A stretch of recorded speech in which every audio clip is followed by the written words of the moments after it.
U.S. sanctions networks based in China, Hong Kong, Belarus for helping Iran obtain weapons. The Trump administration on June 10 imposed sanctions on 13 individuals and entities based in Iran, China, Hong Kong, and Belarus that U.S. officials say were involved in procuring weapons and military-related equipment for Iran's armed forces. The coordinated action by the Treasury and State Departments targets networks accused of helping Tehran acquire conventional weapons, including man-portable air defense systems from China, as the administration continues its maximum pressure campaign against Iran.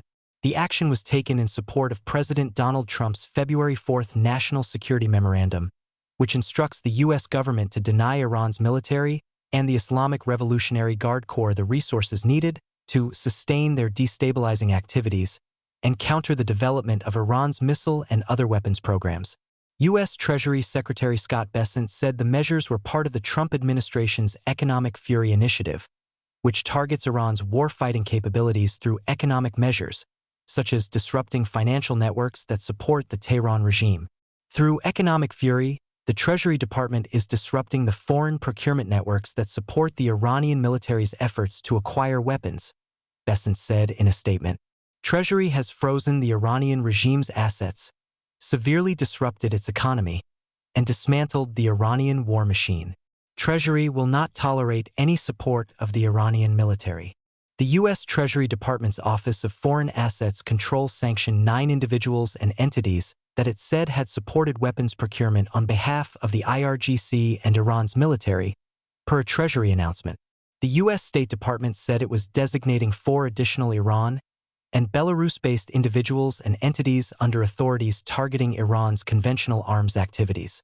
The sanctions follow similar actions announced on May 8 against procurement networks that U.S. officials said were sourcing weapons and military technologies for Iran, including raw materials used in Tehran's ballistic missiles and attack drones.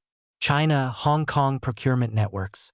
The Treasury Department said several of the newly sanctioned individuals and companies were based in China and Hong Kong and had facilitated weapons purchases for the IRGC and Iran's military.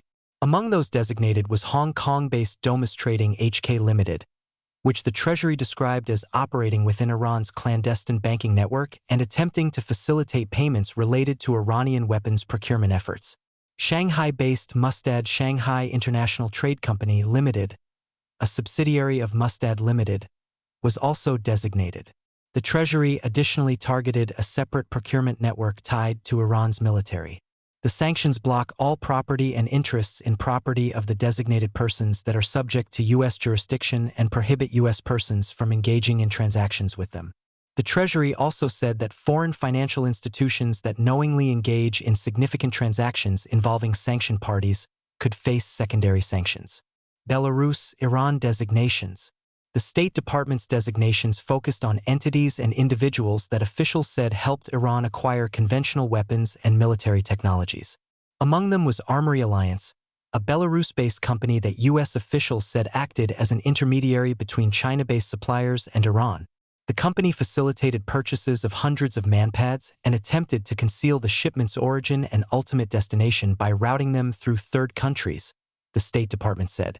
Another target was Iran's Center for Innovation and Technology Cooperation, a regime-linked organization that U.S. officials said was involved in obtaining satellite imagery and coordinating military-related procurement activities.